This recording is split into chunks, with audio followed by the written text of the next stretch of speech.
그날 아침 식탁에서 벌어진 일. 아버님, 이거 드셔야 해요. 며느리 미영이가 내 앞에 조그만 봉지를 놓았다. 투명한 비닐봉지 안에 알록달록한 알약들이 들어 있었다. 마치 어린아이용 장난감처럼 형형색색이었다. 요즘은 건강기능식품 없으면 안 된다니까요. 다른 집 어르신들도 다 드시는데. 미영이의 목소리에는 간절함이 묻어났다. 결혼한 지 벌써 15년이 넘었는데 아직도 내 앞에서는 조심스러운 모습이었다. 나는 그 봉지를 멍하니 바라봤다. 잠시 시간이 멈춘 것 같았다. 비타민이라고 적힌 노란 알약, 오메가3라고 쓰인 갈색 캡슐, 루테인, 칼슘, 홍삼, 낯선 이름들이 적힌 알약들이 내 손바닥 위에 놓여 있었다. 서너 개는 좋게 될 것 같았다. 이게 다 뭔가? 나는 중얼거렸다. 74년을 살아오면서 이런 것들을 본 적이 없었다. 아니, 정확히 말하면 보긴 봤지만 내가 먹어야 할 거라고는 생각해 본 적이 없었다. 비타민은 몸에 활력을 주고요. 오메가3는 혈관에 좋고 루테인은 눈에 좋다고 하네요. 칼슘은 뼈를 튼튼하게 하고. 미영이가 하나하나 설명을 시작했지만 나는 점점 답답해졌다. 내 머릿속에는 다른 생각들이 스쳐 지나갔다. 내가 언제부터 이런 걸 먹어야 할 만큼 늙었나?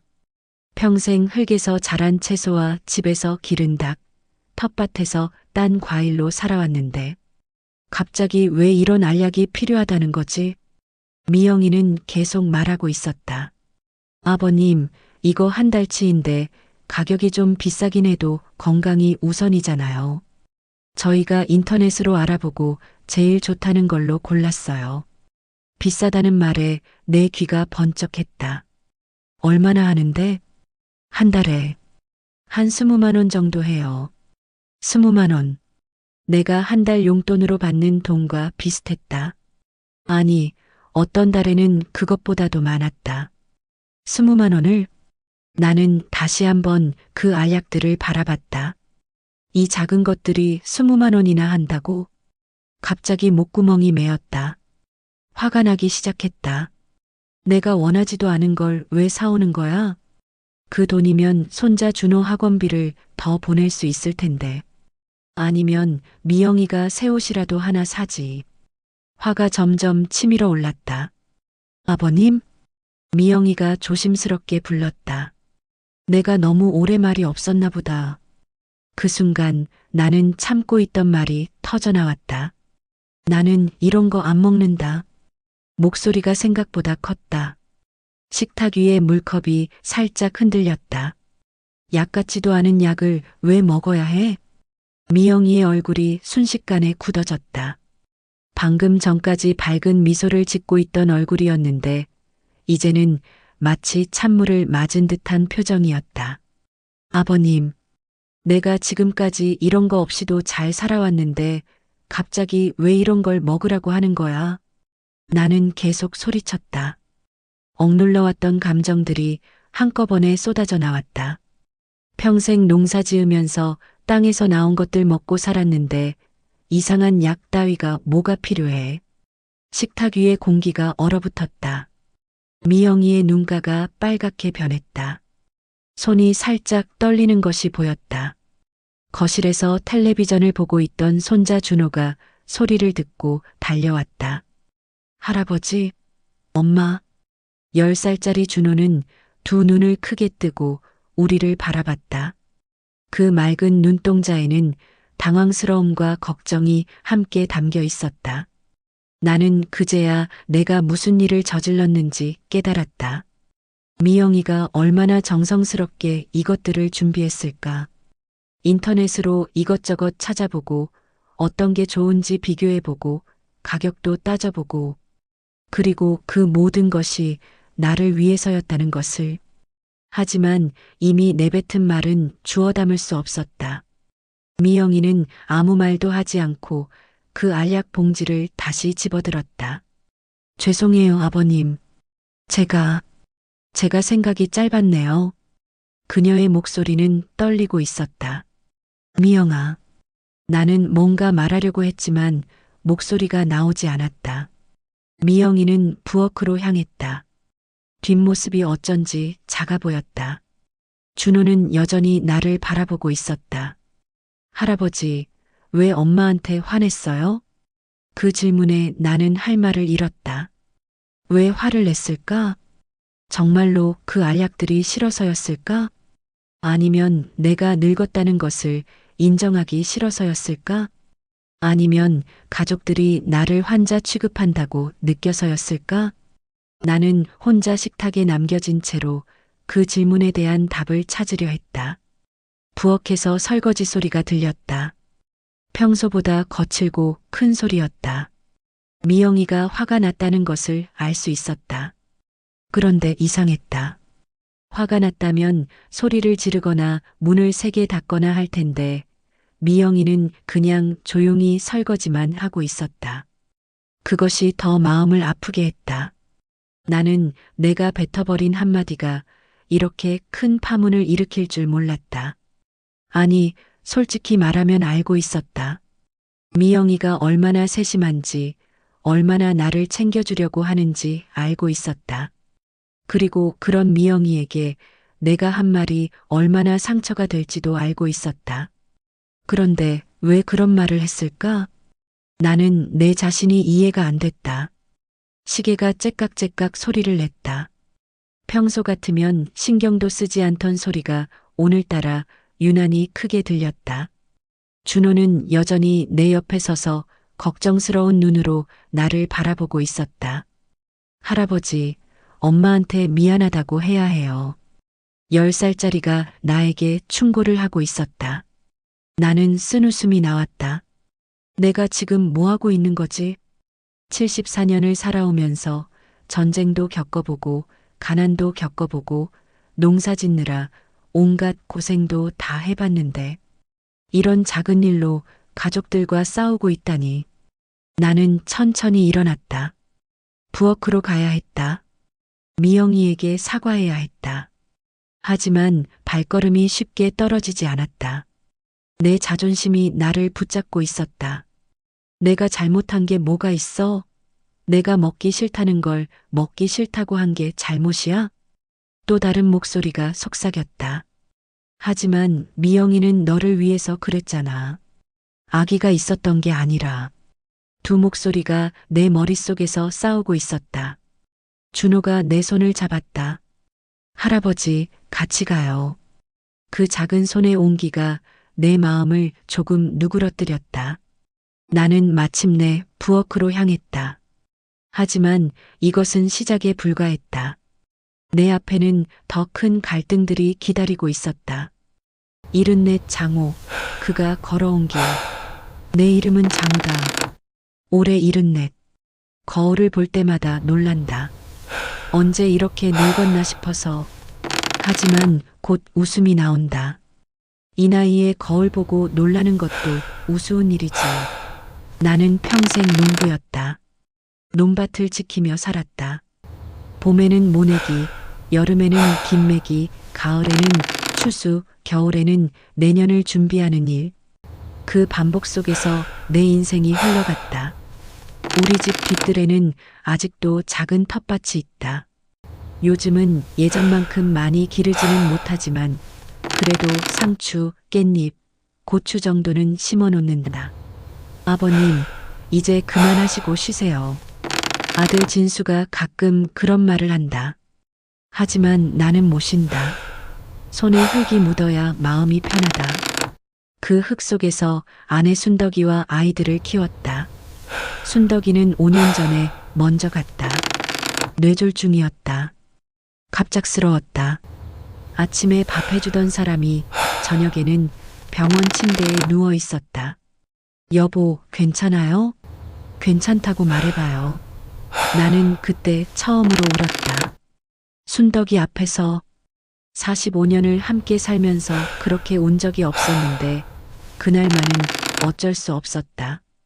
순덕이는 한 달을 더 버텼지만 결국 의식을 찾지 못했다. 마지막 날 의사가 말했다.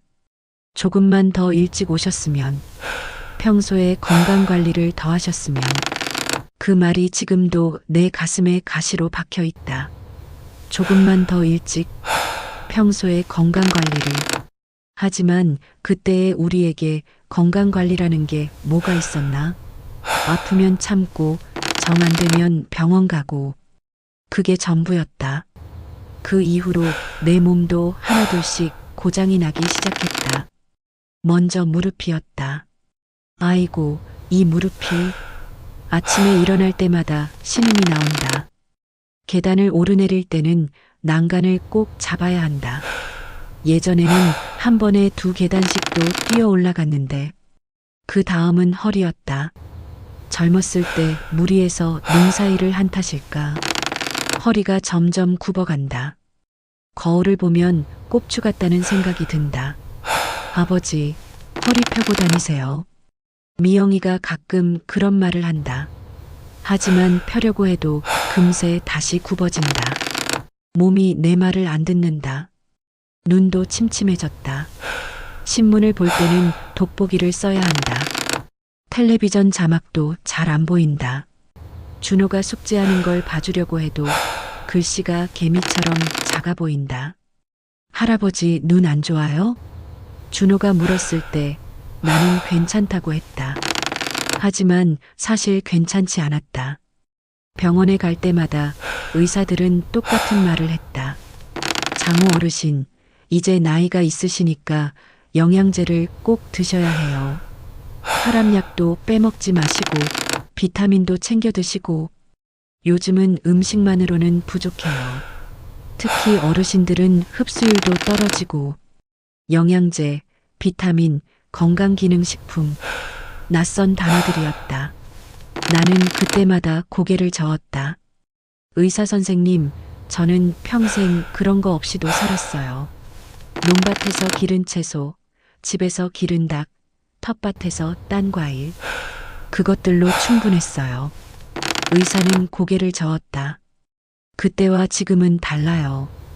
토양도 예전 같지 않고, 어르신 몸도 예전 같지 않고.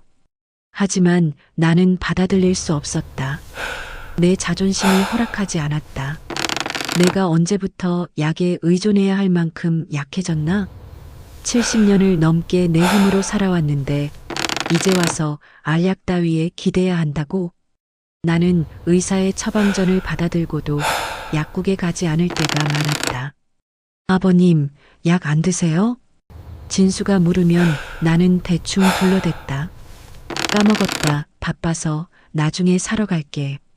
하지만 진짜 이유는 따로 있었다. 나는 내 힘으로 버티고 싶었다. 내가 살아온 방식대로, 내가 믿는 방식대로 늙어가고 싶었다. 어릴 때부터 들어온 말이 있다. 몸이 약하면 마음도 약해진다. 남한테 기대면 점점 더 기대게 된다. 할아버지가 해주신 말씀이었다. 할아버지는 90까지 사셨는데 죽기 직전까지도 지팡이 하나 짚지 않고 걸어 다니셨다. 장호야, 사람은 끝까지 자기 힘으로 서 있어야 한다. 그 말씀이 내 인생의 신조가 되었다. 그런데 가족들은 나를 다르게 보고 있었다. 며칠 전 일이었다.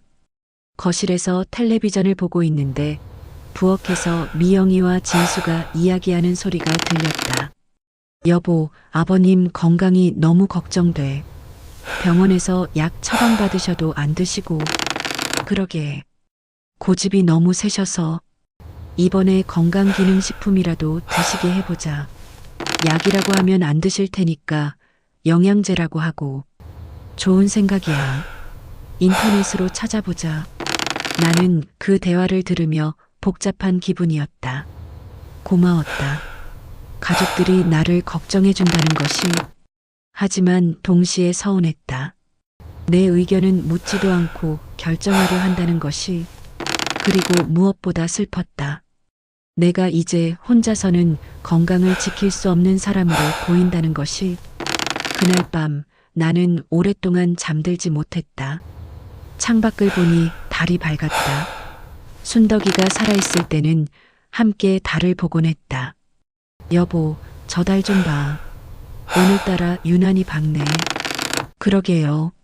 내일은 날씨가 좋겠어요. 그런 소소한 대화들이 그리웠다. 순덕이라면 뭐라고 했을까?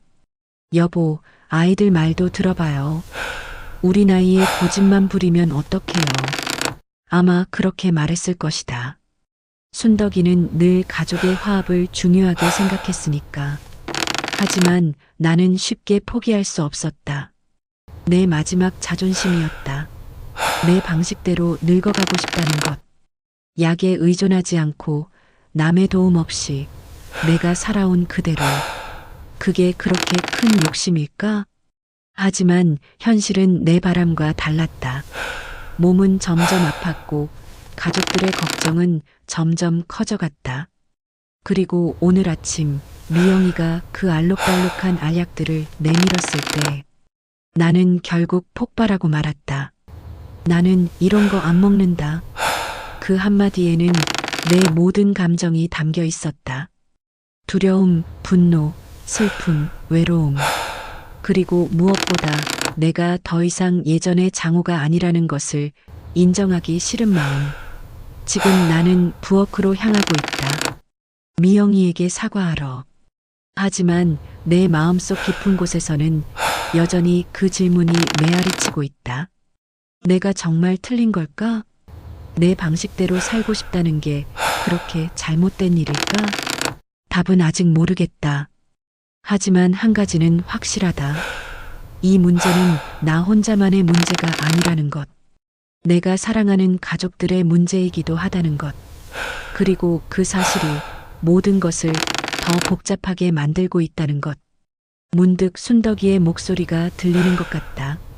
여보, 너무 고집 부리지 마요. 가끔은 아이들 말도 들어봐야죠. 나는 작은 한숨을 쉬었다. 그리고 부엌 문을 열었다. 20만 원의 무게.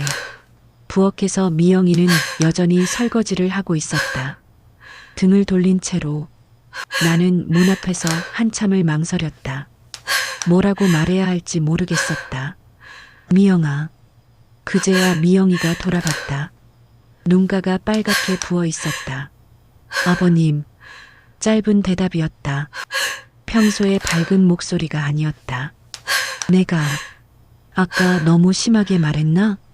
나는 조심스럽게 물었다. 미영이는 잠시 아무 말도 하지 않았다.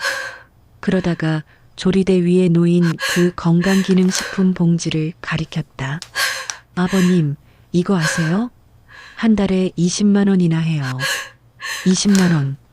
그 숫자가 내 가슴을 철퇴로 내려친 것 같았다. 20만 원을? 네. 저희가 몇 달 동안 모아서 샀어요. 미영이의 목소리에 절절함이 묻어났다. 인터넷으로 얼마나 많이 찾아봤는지 아세요? 어떤 게 정말 좋은 건지, 어떤 게 가짜인지. 밤마다 리뷰 읽고 성분 비교하고 나는 말문이 막혔다. 그래서 제일 좋다는 걸로 골랐어요. 비싸더라도 아버님 건강이 우선이니까. 20만 원. 내 한 달 용돈이 15만 원이었다. 가끔 진수가 용돈을 더 주려고 하면 나는 거절했다. 이만하면 충분하다고 했다. 그런데 미영이가 내 건강을 위해 20만 원짜리를 샀다고? 미영아, 그 돈이면 뭐요? 미영이가 날카롭게 반문했다. 평소에 듣기 힘든 어조였다. 그 돈이면 준호 학원비나 더 보태라는 말씀하시려고요? 정확히 내가 하려던 말이었다. 아니면 저한테 새 옷이나 사라고 하시려고요? 이것도 내가 생각했던 말이었다. 아버님, 저희가 바보 같나요? 20만 원이 얼마나 큰 돈인지 몰라서 이런 걸 사겠어요? 미영이의 목소리가 점점 높아졌다. 저희도 돈 없어요. 준호 학원비, 생활비, 대출 이자 매달 빠듯해요. 그래도 이거 샀어요. 왜인 줄 아세요? 나는 대답할 수 없었다. 아버님이 오래 건강하게 계셔야 저희가 든든하니까요. 그 말에 나는 가슴이 터질 것 같았다. 아버님이 아프시면 누가 제일 힘들어요? 저희잖아요. 병원 모시고 다니고 간병하고 걱정하고 미영이의 눈에서 눈물이 흘렀다. 그래서 미리미리 건강을 챙겨드리려고 하는 건데 왜 이렇게 고집만 피우세요? 고집. 그 단어가 내 심장을 찔렀다. 내가 고집을 피우는 거야? 그럼 뭐예요? 의사 선생님이 영양제 드시라고 해도 안 드시고 저희가 걱정해서 사다 드려도 싫다고 하시고. 미영이가 소리를 높였다. 도대체 어떻게 해달라는 거예요? 그냥 아무것도 안 하고 아버님이 아프시기만 기다리라는 거예요? 그 질문에 나는 할 말을 잃었다. 정말 그런 걸까? 내가 고집만 피우고 있는 걸까? 하지만 내 마음 한편에서는 다른 감정이 일어났다. 분노였다. 미영아, 그럼 내가 뭐 잘못했다는 거야? 내 목소리도 높아졌다. 내가 원하지도 않는 걸 사다 놓고는 먹으라고 강요하는 게 맞는 거야? 강요요? 미영이가 어이없다는 듯 웃었다. 이게 강요예요? 아버님 건강을 위해서 하는 일이 강요예요? 그렇다면 적어도 내 의견이라도 물어봤어야 하는 거 아니야? 나는 반박했다. 나는 그런 거 필요 없다고 몇 번을 말했는데 왜 자꾸 사다가 놓는 거야? 그럼 아버님 말씀대로 아무것도 안 하고 있으면 돼요? 미영이의 목소리가 떨렸다. 아버님이 쓰러지셔도 어차피 아버님이 원하지 않으셨으니까 하고 그냥 두면 돼요? 그 말에 나는 뜨끔했다. 그런 뜻이 아니야. 그럼 어떤 뜻이에요? 미영이가 다그쳤다. 아버님, 저희가 왜 이러는 줄 아세요? 어머님 돌아가실 때 얼마나 후회했는지 아세요? 순덕이 이야기가 나오자 나는 입을 다물었다. 어머님이 쓰러지기 전에 미리미리 검사라도 받으시게 했으면, 건강관리라도 하시게 했으면, 그런 생각 안 해보셨어요? 나는 대답할 수 없었다. 그런 생각을 안 해본 게 아니었다. 매일 그런 생각을 했다. 그래서 아버님만큼은 그런 일이 없었으면 좋겠어서 이러는 거예요. 미영이가 흐느꼈다. 왜 그걸 모르세요? 왜 저희 마음을 몰라주세요? 나는 그제야 깨달았다. 이 20만 원은 단순한 건강기능식품 값이 아니었다. 가족들의 사랑이었다. 걱정이었다. 간절함이었다. 그리고 순덕이를 잃었을 때의 후회와 자책이었다. 하지만 동시에 나는 억울했다. 내가 그렇게 약해 보이나? 내가 그렇게 의존적인 사람으로 보이나? 내 의견은 중요하지 않나? 두 감정이 내 마음속에서 격돌했다. 고마움과 억울함, 사랑과 자존심, 이해와 분노. 그 순간 나는 진짜 기로에 서 있다는 것을 깨달았다. 나의 자존심을 지킬 것인가, 가족의 바람을 받아들일 것인가. 이것은 단순히 건강기능식품을 먹느냐 안 먹느냐의 문제가 아니었다. 내가 어떤 사람으로 늙어갈 것인가의 문제였다. 혼자서 모든 것을 감당하려는 고집스러운 노인이 될 것인가, 아니면 가족의 사랑을 받아들이는 현명한 어른이 될 것인가. 하지만 선택은 쉽지 않았다. 내 평생의 신념을 포기하라는 것 같았다. 미영아, 나는 조심스럽게 입을 열었다. 내가 너무 고집스러웠나? 미영이가 고개를 들었다. 눈물로 범벅이 된 얼굴이었다. 아버님이 나쁘다는 게 아니에요. 그냥 저희 마음도 조금만 헤아려 주세요. 그 애절한 목소리에 내 마음이 무너졌다. 하지만 여전히 내 안에 또 다른 목소리가 속삭였다. 한 번 굽히면 계속 굽혀야 한다. 한 번 의존하면 계속 의존하게 된다. 나는 그 20만 원짜리 건강기능식품을 바라봤다. 작은 알약들이 이렇게 큰 갈등을 만들어낼 줄은 몰랐다. 미영아, 이거 정말 효과가 있는 거야? 나는 마지막으로 물었다. 네, 아버님. 성분도 좋고 리뷰도 좋고 의사 선생님도 이런 종류 드시라고 하셨잖아요.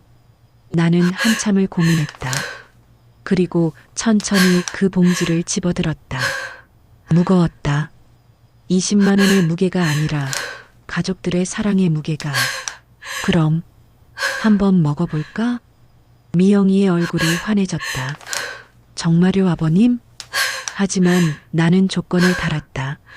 대신 한 가지 약속해라. 네, 뭐든지요. 앞으로는 이런 걸 사기 전에 나한테 먼저 물어봐라. 나도 의견을 말할 권리가 있잖아. 미영이가 고개를 끄덕였다. 네, 그럴게요. 죄송해요, 아버님. 나는 그 봉지를 열어 알약을 꺼냈다. 비타민, 오메가3, 루테인, 칼슘, 홍삼. 여전히 낯선 것들이었다. 하지만 이제는 조금 다르게 보였다. 이것들은 단순한 알약이 아니라 가족의 마음이었다. 나는 물 한 컵을 따라서 그 알약들을 삼켰다. 쓴맛이 났다. 하지만 견딜만 했다. 무엇보다 미영이의 미소가 그 쓴맛을 달게 만들었다. 하지만 내 마음 한구석에는 여전히 의문이 남아 있었다. 이게 정말 맞는 선택일까? 내가 너무 쉽게 포기한 건 아닐까? 그 의문들은 앞으로 내가 풀어나가야 할 숙제였다. 하지만 적어도 오늘은 가족의 바람을 받아들이기로 했다. 그것이 내가 할 수 있는 최선의 선택이라고 믿으면서 억지로 삼킨 알약의 무게. 그날 이후 나는 매일 아침 그 알약들을 삼켰다. 억지로. 미영이가 준비해 놓은 작은 그릇에 담긴 알록달록한 알약들을 보면 마음이 무거워졌다. 아버님, 드세요. 미영이는 매일 아침 물 한 컵과 함께 그 알약들을 내 앞에 놓았다. 밝은 미소를 지으며 나는 그 미소를 보며 알약을 입에 넣었다. 하지만 삼키는 순간마다 불쾌했다. 속이 더부룩했다. 뭔가 인위적인 것들이 내 몸속으로 들어간다는 느낌이 들었다. 내 몸이 거부하고 있어. 그런 생각이 자꾸 들었다. 하루는 알약을 삼킨 후 속이 메스꺼워서 화장실에 가서 토할 뻔했다. 다행히 토하지는 않았지만 하루 종일 기분이 나빴다. 이게 정말 몸에 좋은 건가? 의문이 들었다. 미영이는 내가 매일 알약을 먹는 모습을 보며 만족해했다. 아버님, 벌써 일주일이나 드셨네요. 어떠세요? 몸이 좀 좋아지시는 것 같나요? 나는 애매하게 대답했다. 글쎄, 사실 좋아진 건 아무것도 없었다. 무릎은 여전히 아팠고, 허리도 여전히 굽었고, 눈도 여전히 침침했다. 오히려 매일 아침 알약을 먹어야 한다는 강박감 때문에 스트레스가 늘었다. 하지만 그런 말을 할 수는 없었다. 미영이가 실망할까봐. 일주일이 지나고 2주일이 지났다. 나는 점점 짜증이 났다. 내가 왜 이런 걸 먹어야 하지? 내 의지와 상관없이 매일 이런 걸 삼켜야 하나? 그러던 어느 날 동네 친구들과 만날 약속이 있었다. 한 달에 한 번씩 만나는 모임이었다. 나와 비슷한 나이의 친구들 서너 명이 동네 술집에서 소주 한 잔씩 하며 이런저런 이야기를 나누는 자리였다. 그날 만난 친구들은 박춘식, 김영수, 이정수였다.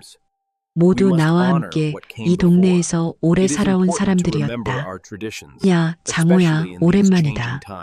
박춘식이 반갑게 인사했다. 박춘식은 나보다 한 살 위였는데 은행에서 정년퇴직하고 지금은 아파트 경비 일을 하고 있었다.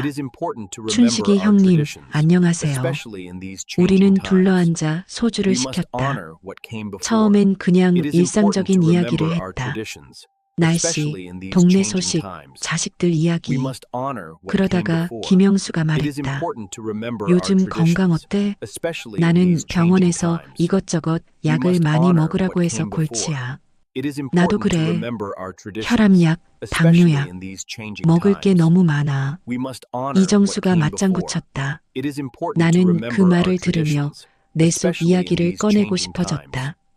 야, 너희들은 건강기능식품 같은 거 먹어? 건강기능식품? 비타민, 오메가3 그런 거 말이야. 박춘식이 고개를 저었다. 아니, 그런 건 안 먹어. 비싸기만 하고 별로 효과도 없다더라. 맞아, 맞아. 나는 속으로 무릎을 쳤다. 역시 내 생각이 맞았다. 사실 우리 며느리가 자꾸 먹으라고 해서 골치야. 나는 술 기운에 속마음을 털어놓기 시작했다. 한 달에 20만 원짜리를 사다가 놓고는 꼭 먹으라고 해. 안 먹으면 서운해하고. 20만 원? 친구들이 놀랐다. 야, 그거 완전 바가지야. 나이 들어 건강보조제 먹는 게 다 사기라더라. 나는 목소리를 높였다. 괜히 며느리가 속아서 돈만 쓰는 거 아냐? 그 돈이면 다른 곳에 쓸 데가 얼마나 많은데. 김영수가 고개를 끄덕였다. 맞아, 맞아. 요즘 그런 업체들이 노인들 상대로 장사하려고 별의별 거짓말을 다 한다더라. 그러게 말이야. 효과도 별로 없으면서 가격만 비싸게 받고. 이정수도 동조했다. 나는 기분이 좋아졌다. 역시 내 생각이 맞았다. 내가 고집스러운 게 아니라 현명한 거였다. 그런데 그때 박춘식이 조용히 말했다. 에이, 장호자네 고집은 여전하구먼. 뭐, 나는 요즘 오메가3 먹고 있어. 나는 당황했다. 형님이요? 응. 혈압이 좀 높아서 병원에서 약도 먹고 있는데 오메가3도 같이 먹으라고 하더라고. 박춘식이 소주잔을 기울이며 말했다. 처음엔 나도 자네처럼 생각했어. 이런 거 다 돈 낭비라고. 그런데 막상 먹어보니까 혈압이 좀 내려갔어. 정말요? 응. 그리고 우리 집 할멈도 칼슘 먹고 있어. 허리 아프다고 난리치더니 먹기 시작한 후로는 통증이 좀 나아졌다고 해. 나는 머쓱해졌다. 하지만 그런 건 다 플라시보 효과 아닌가요? 마음으로 좋아진다고 생각하는. 글쎄, 그럴 수도 있겠지. 하지만 실제로 병원에서 검사해봐도 수치가 좋아졌어. 박춘식의 말에 나는 할 말을 잃었다. 김영수도 끼어들었다. 사실 나도 비타민 D 먹고 있어. 겨울에 햇볕을 많이 못 쬐니까 의사가 먹으라고 하더라고. 영수도? 응. 뼈가 약해진다고 해서. 처음엔 귀찮았는데 막상 먹어보니까 그렇게 어려운 일은 아니더라고. 이정수마저 말을 보탰다. 정수영도 뭔가 먹어요? 나는 루테인 먹어. 눈이 너무 침침해서. 효과 있어요? 확실히는 모르겠지만 예전보다는 좀 덜 침침한 것 같아. 나는 점점 당황스러워졌다. 내가 생각했던 것과 다른 이야기들이었다. 친구들이 모두 거짓말을 하고 있는 건 아닐 텐데. 그런데 장호야, 자네 며느리가 20만 원짜리를 샀다고 했지? 박춘식이 물었다. 네. 그럼 꽤 좋은 제품일 거야. 요즘 좋은 건강기능식품은 그 정도해. 싼 건 효과도 별로 없고. 그래요? 응. 나도 처음에 싼 거 샀다가 효과가 없어서 좀 비싼 걸로 바꿨거든. 그랬더니 확실히 다르더라고. 나는 혼란스러웠다. 내가 지금까지 생각해온 것들이 모두 틀린 건가? 건강기능식품이 정말 효과가 있는 건가? 아니면 친구들이 모두 속고 있는 건가? 장호야, 자네 왜 그렇게 건강기능식품을 싫어해? 김영수가 물었다. 그냥 자연스럽지 않은 것 같아서요.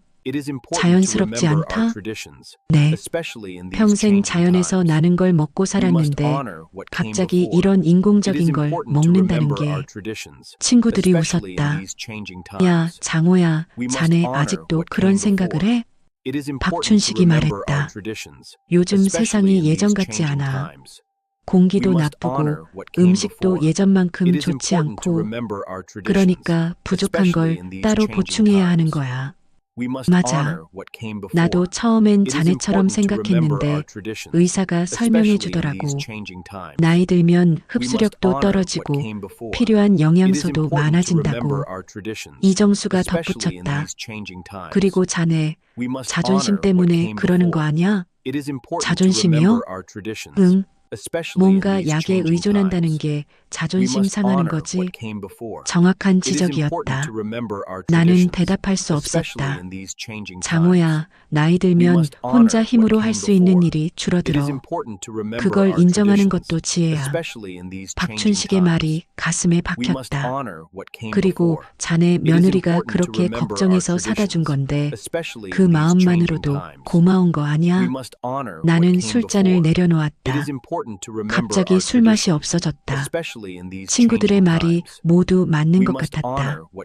하지만 동시에 내 신념이 완전히 무너지는 것 같아서 괴로웠다. 내가 지금까지 잘못 생각해온 건가? 내가 너무 고집스러웠던 건가? 아니면 친구들이 모두 속고 있는 건가?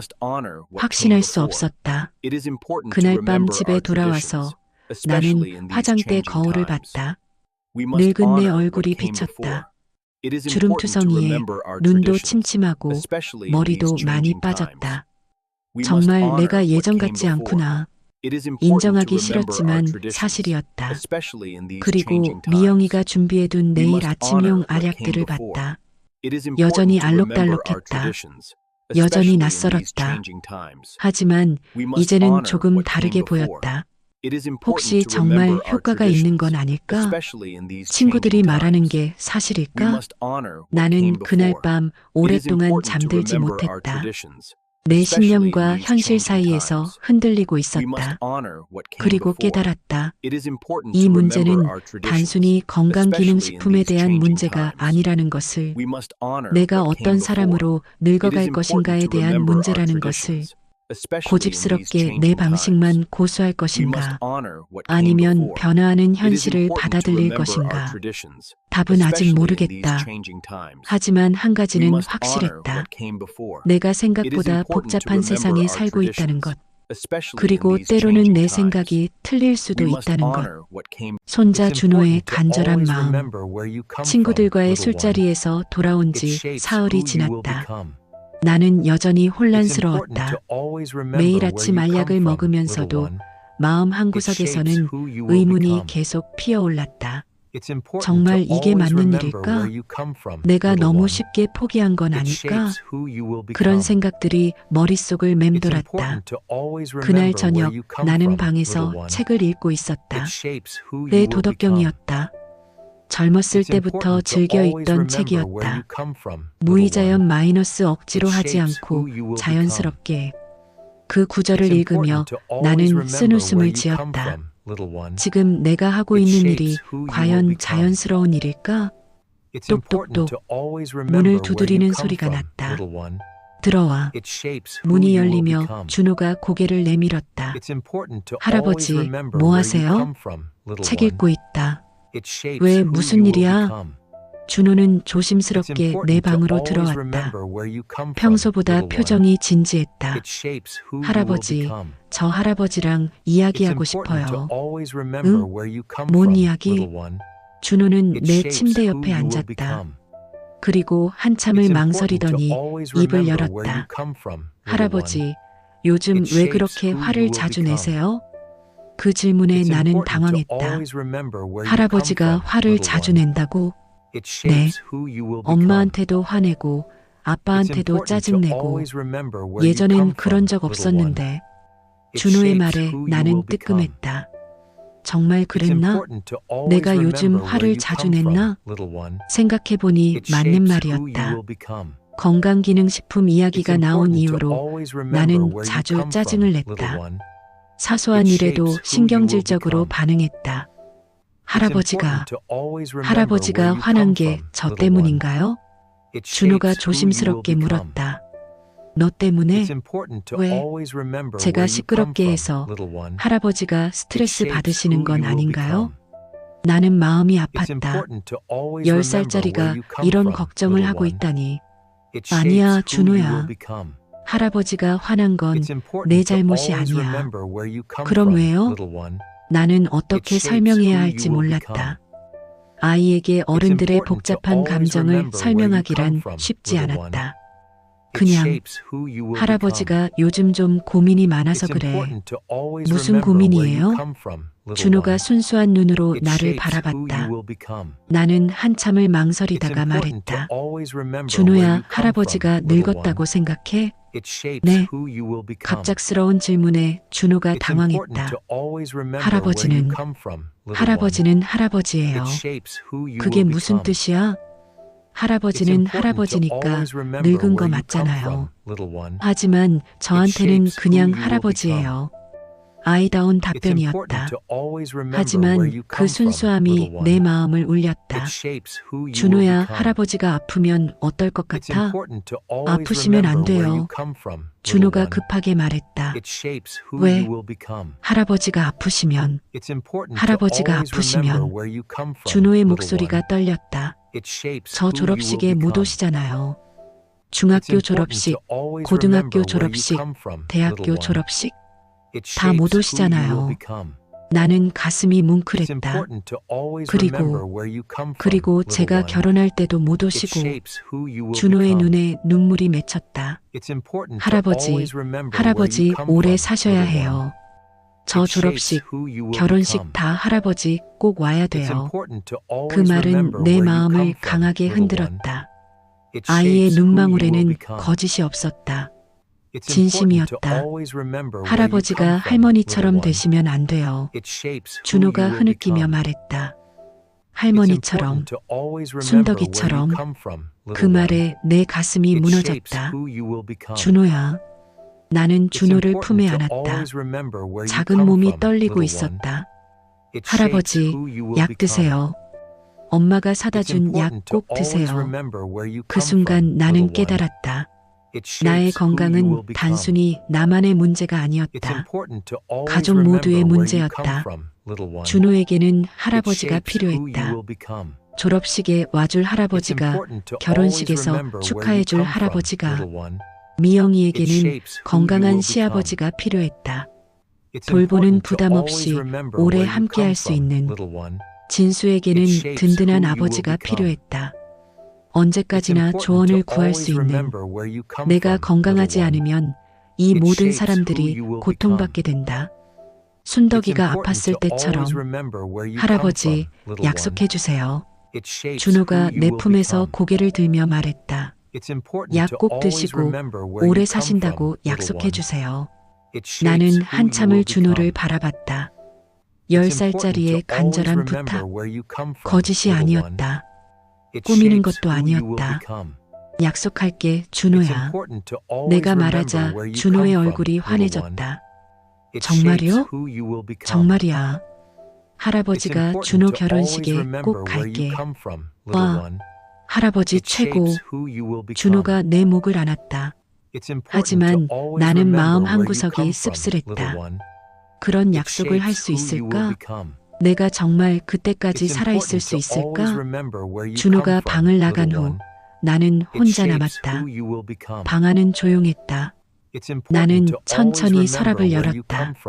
맨 아래 칸에 오래된 사진첩이 있었다. 그 사진첩을 꺼내 펼쳤다. 순덕이의 사진이 나왔다. 젊었을 때의 순덕이, 웃고 있는 순덕이.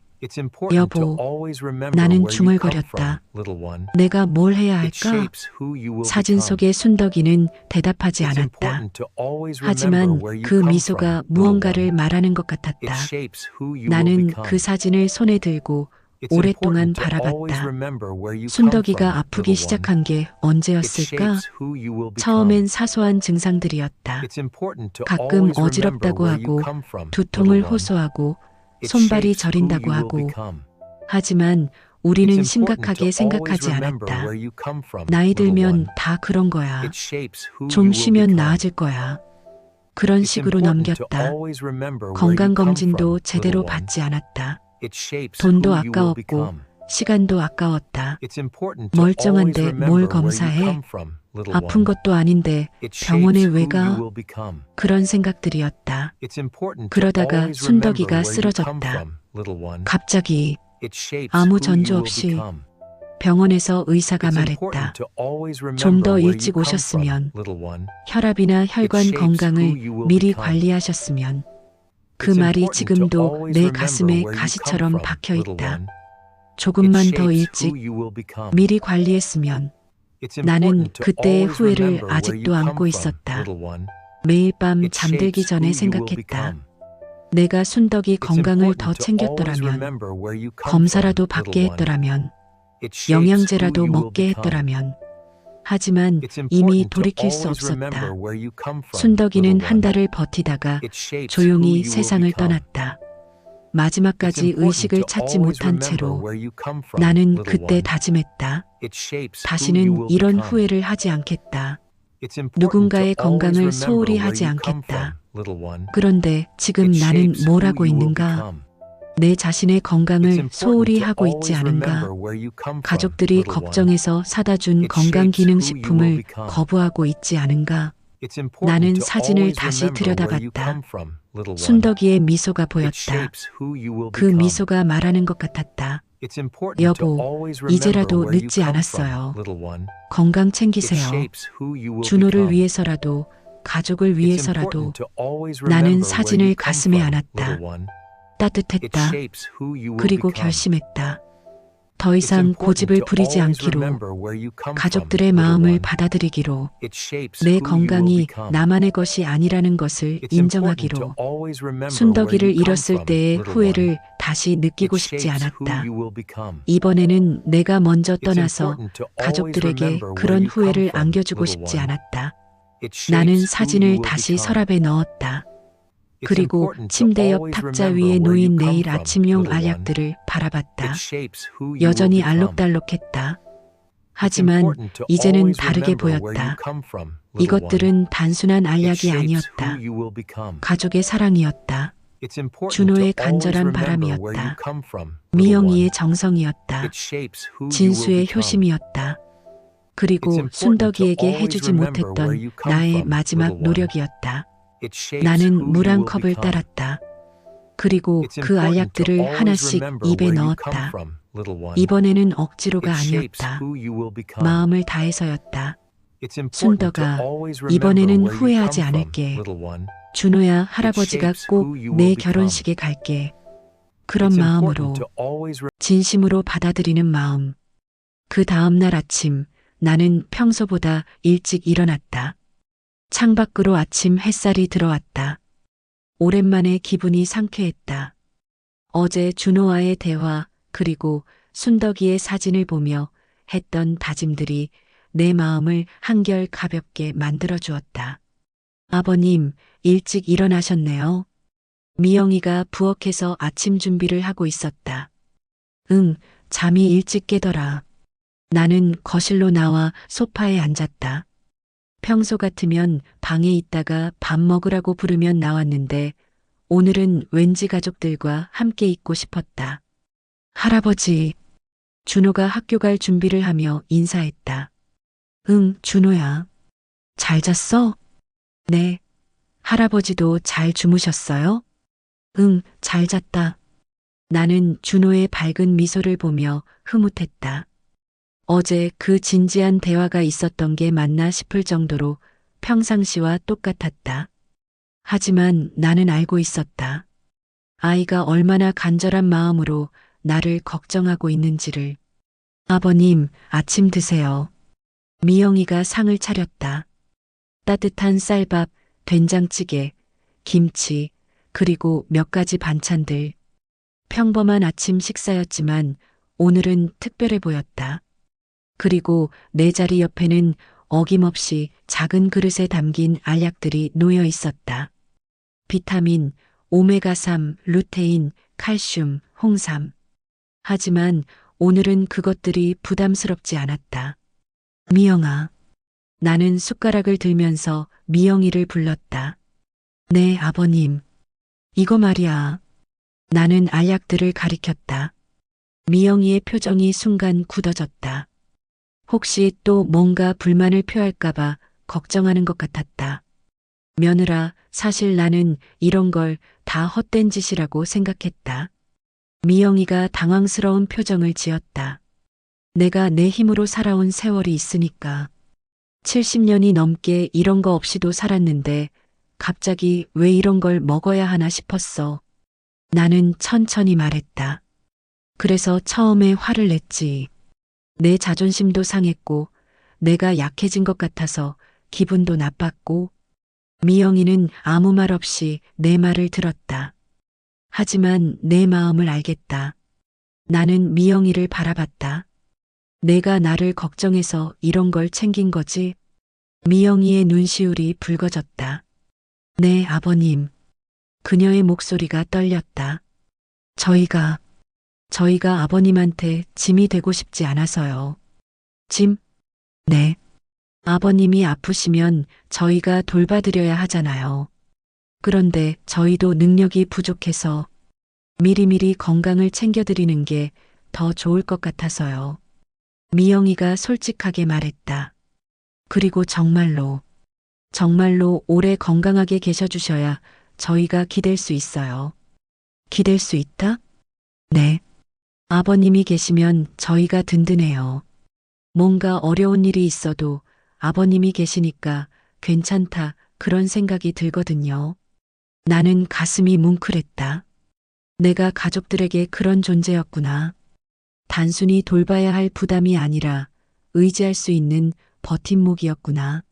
아버님, 어머님 돌아가시고 나서 얼마나 막막했는지 아세요? 미영이가 눈물을 글썽이며 말했다. 갑자기 집안에 어른이 한 분밖에 안 계시니까 뭔가 불안하더라고요. 불안하다? 네. 그래서 아버님만큼은 오래 계셔 주셨으면 좋겠어요. 아버님이 계시면 저희 가족이 완전해지는 느낌이거든요. 나는 그제야 이해했다. 내 건강이 단순히 나를 위한 게 아니라는 것을, 가족들의 안정감과 행복을 위한 것이라는 것을. 진수가 출근 준비를 하며 거실로 나왔다. 아버지, 무슨 이야기 하세요? 아, 아무것도 아니야. 나는 그 알약들을 다시 바라봤다.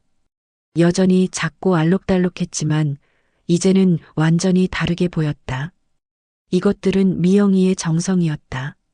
밤마다 인터넷을 찾아보며 어떤 게 좋은지 알아본 노력이었다. 몇 달 동안 조금씩 돈을 모아서 산 사랑이었다. 그리고 가족 모두의 간절한 바람이었다. 나는 봉투를 열었다. 그리고 알약을 한 움큼 손에 올렸다. 가족들이 모두 나를 바라봤다. 미영이, 진수, 준호까지. 걱정스러운 눈빛들이었다.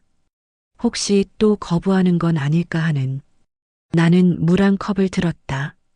그리고 그 알약들을 천천히 하나씩 삼켰다. 이번에는 억지로가 아니었다. 진심으로였다. 마음을 다해서였다. 그 순간 묘한 해방감이 찾아왔다. 내가 그토록 지키려고 했던 자존심의 무게가 사라졌다. 혼자서 모든 걸 감당해야 한다는 부담감이 사라졌다. 대신 가족들과 함께한다는 안정감이 찾아왔다. 아버님, 미영이가 감격스러운 표정으로 말했다. 고맙습니다. 내가 고맙지, 뭘. 나는 웃으며 말했다. 내가 이렇게 신경 써줘서 내가 고마워. 진수도 안도의 표정을 지었다. 아버지, 몸에 좋은 거니까 꾸준히 드세요. 응, 그럴게. 준호가 뛰어와서 내 옆에 섰다. 할아버지, 이제 오래 사실 거죠? 그럼 준호야. 할아버지가 준호 결혼식에 꼭 갈 거야. 와, 정말요? 준호가 기뻐 날뛰었다. 나는 그 모습을 보며 웃었다. 이런 게 행복이구나.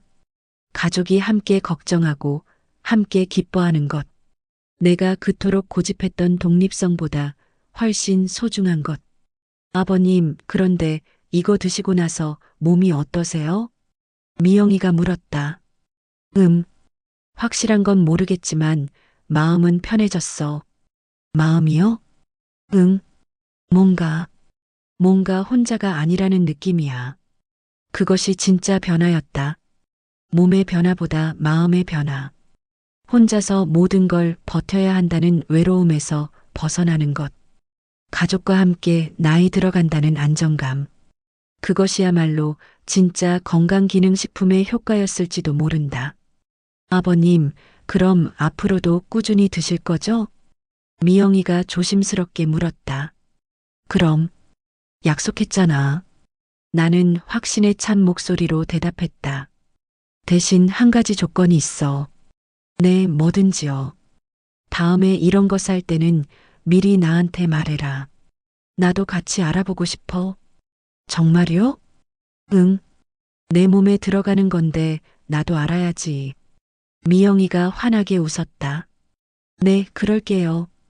그날 아침 우리 가족의 식탁은 유난히 따뜻했다. 그리고 나는 깨달았다. 내가 그토록 지키려고 했던 가치들이 사실은 잘못된 것들이었다는 것을. 독립성보다는 연결성이, 고집보다는 유연성이, 자존심보다는 사랑이 더 소중한 것들이라는 것을. 나이 든다는 것은 모든 걸 혼자 감당하는 게 아니라 가족과 함께 의지하며 살아가는 것이라는 것을. 그리고 그것이야말로 진정한 지혜라는 것을. 내가 선택한 것은 단순히 건강기능식품을 먹는 것이 아니었다. 가족과 함께하는 삶을 선택한 것이었다. 그리고 그 선택이 내 인생에서 가장 현명한 선택 중 하나였다는 것을 나는 곧 깨달게 될 것이었다. 진짜 기적은 따로 있었다. 그로부터 한 달이 지났다. 나는 매일 아침 빠짐없이 그 알록달록한 알약들을 먹었다. 처음에는 의무감으로 시작했지만 점점 자연스러운 습관이 되어갔다. 아버님, 오늘도 드세요. 미영이가 매일 아침 웃으며 내밀어주는 알약들. 이제는 그것들이 반갑기까지 했다. 그런데 정말 놀라운 일이 생기기 시작했다. 처음 변화를 느낀 건 2주일쯤 지났을 때였다. 아침에 일어나면서 나는 깜짝 놀랐다. 평소 같으면 침대에서 일어날 때 허리가 뻣뻣해서 한참을 끙끙거려야 했는데 그날은 생각보다 쉽게 일어날 수 있었다. 우연이겠지. 처음에는 그렇게 생각했다. 하지만 며칠이 지나도 마찬가지였다. 허리가 덜 아팠다. 아니, 정확히 말하면 뻣뻣함이 줄어들었다. 그 다음에는 눈이었다. 아버님, 안경 어디 두셨어요? 미영이가 물었을 때 나는 깨달았다. 안경 안 쓰고 있네? 신문을 읽고 있었는데 안경을 쓰지 않고 있었다. 예전 같으면 돋보기 없이는 글자가 보이지 않았는데 그날은 맨눈으로도 어느 정도 읽을 수 있었다. 이상하네. 나는 의아했다. 정말 그 알약들 때문일까? 하지만 가장 큰 변화는 따로 있었다. 내 마음이었다. 아침에 일어나는 게 더 이상 두렵지 않았다. 예전에는 오늘은 또 어디가 아플까 하는 걱정으로 하루를 시작했는데 이제는 오늘은 뭘 할까 하는 기대감으로 일어났다. 식욕도 좋아졌다. 아버님, 오늘 밥 많이 드시네요. 미영이가 놀라며 말했다. 그러게, 왜 이렇게 맛있지? 정말 그랬다.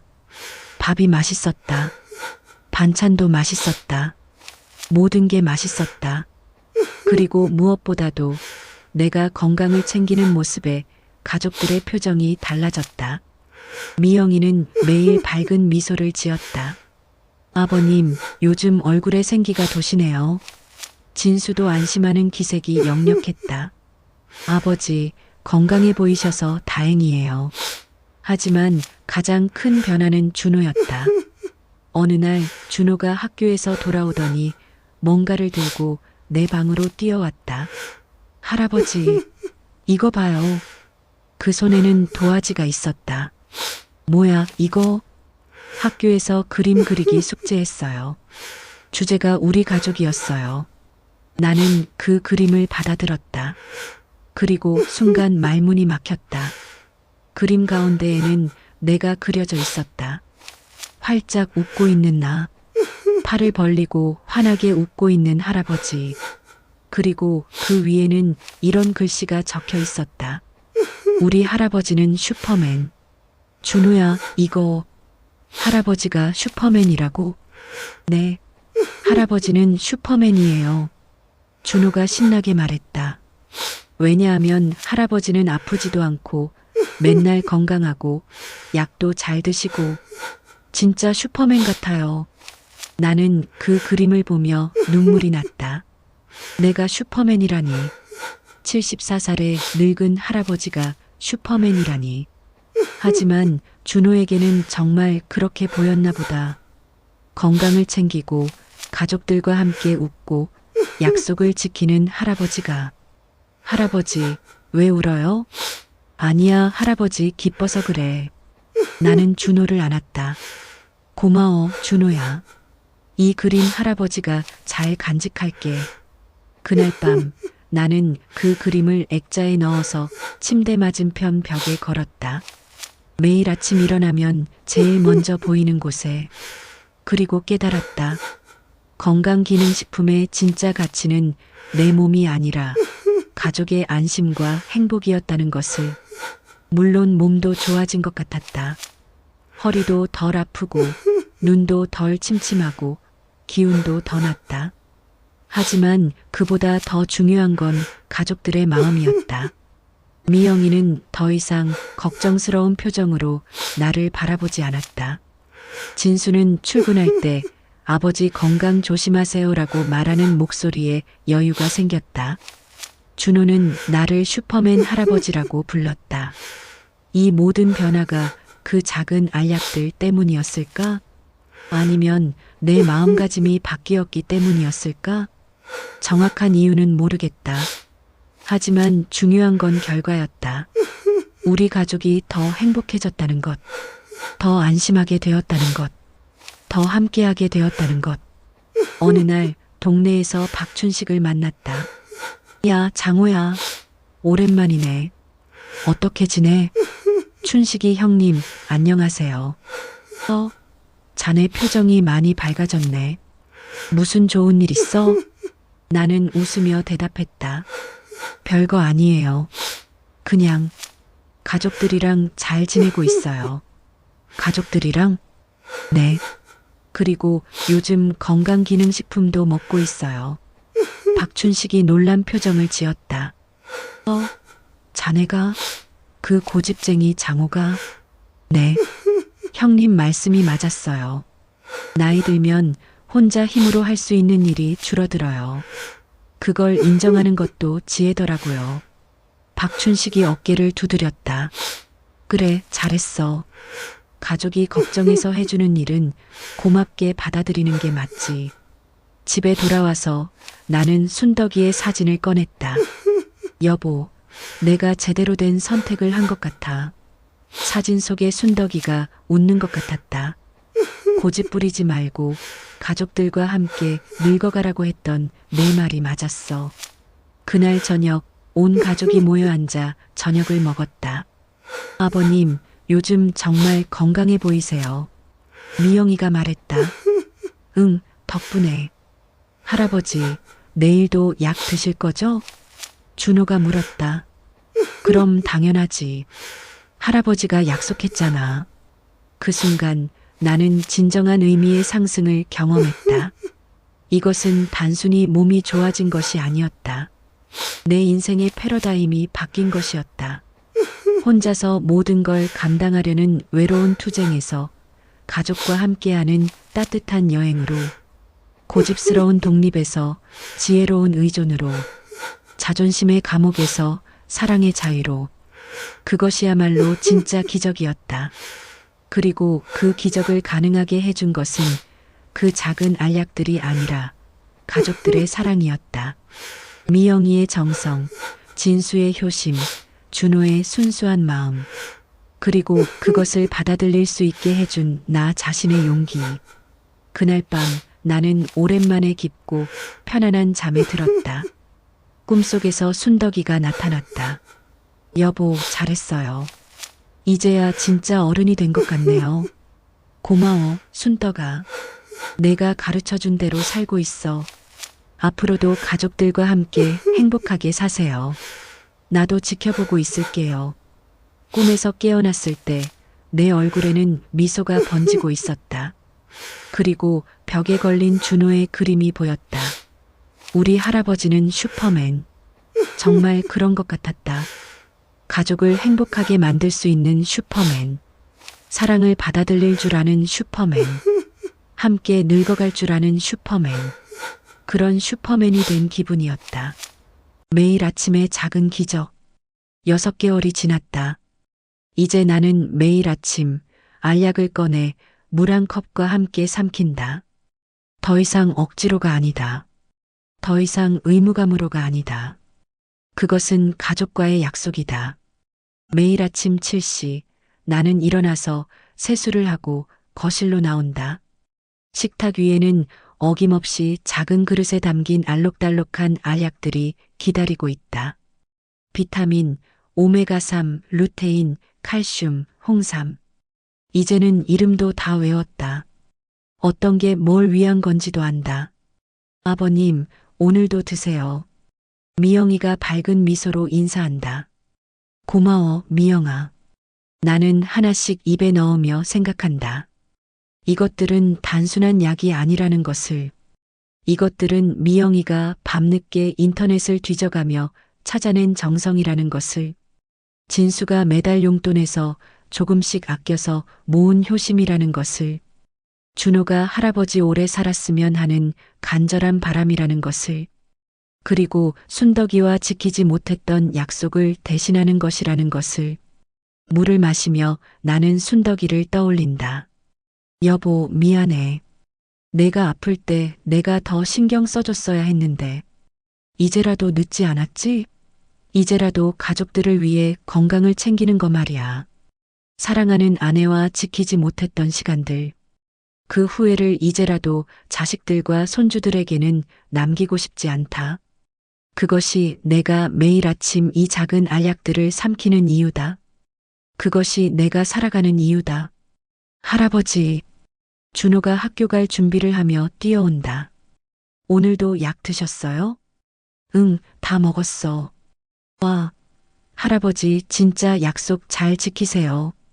준호가 내 뺨에 뽀뽀를 한다. 그 순간만큼은 내가 세상에서 가장 행복한 사람이 된 것 같다. 요즘 들어 자주 생각한다. 건강이라는 게 무엇인지에 대해서. 예전에는 건강이 단순히 아프지 않는 것이라고 생각했다. 혼자서 모든 걸 할 수 있는 것이라고 생각했다. 하지만 지금은 안다. 진짜 건강은 가족과 함께 할 수 있는 것이라는 것을.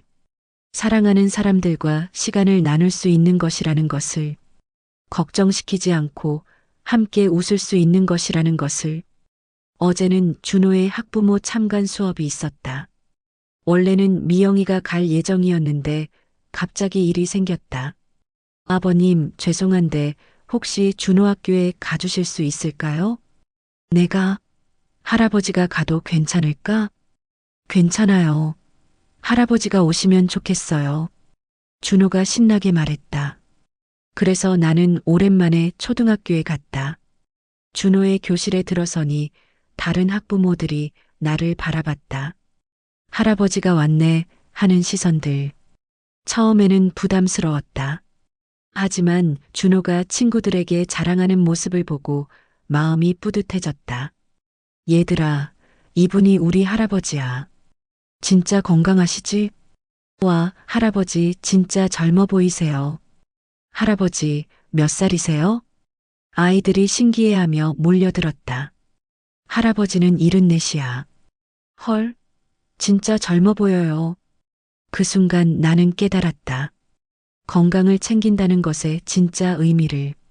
단순히 내 몸을 위한 것이 아니라 이런 순간들을 위한 것이라는 것을. 준호의 자랑스러운 표정을 위한 것이라는 것을. 가족들의 안심을 위한 것이라는 것을. 수업이 끝나고 집에 오는 길에 준호가 말했다. 할아버지, 친구들이 할아버지 정말 멋있다고 했어요. 그래. 네. 그리고 건강해 보인다고도 했어요. 저 진짜 자랑스러웠어요. 그 말을 들으며 나는 또 한 번 확신했다. 내가 선택한 길이 옳았다는 것을.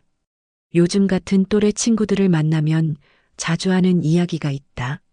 나이 들어서 건강 챙기는 게 무슨 의미가 있나?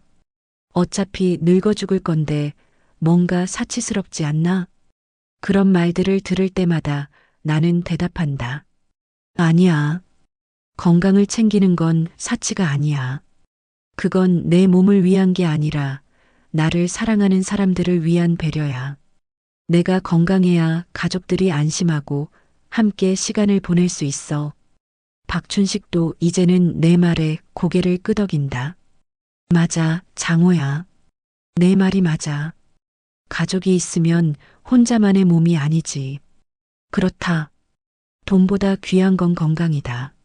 하지만 건강보다 귀한 건 그 건강으로 함께할 가족이다. 내가 6개월 동안 배운 가장 소중한 교훈이다. 어젯밤 나는 일기를 썼다. 오랜만에 쓰는 일기였다. 순덕아, 오늘도 약을 잘 먹었어. 내가 살아있을 때 더 잘해줬어야 했는데. 미안해. 하지만 이제라도 늦지 않았지? 준호가 커서 결혼할 때까지, 아니 그 다음에도 오래오래 건강하게 살아서 가족들과 함께 할게. 그게 내가 원하는 일이겠지? 사랑해, 여보. 그리고 오늘 아침에도 나는 알약을 먹었다. 미영이가 건네주는 물 한 컵과 함께. 준호가 지켜보는 가운데. 진수가 안심하는 눈길 속에서. 그리고 마음속으로 다짐했다. 내일도 모레도 앞으로도 계속해서 가족을 위해서, 사랑하는 사람들을 위해서, 그리고 무엇보다 함께 할 수 있는 시간들을 위해서.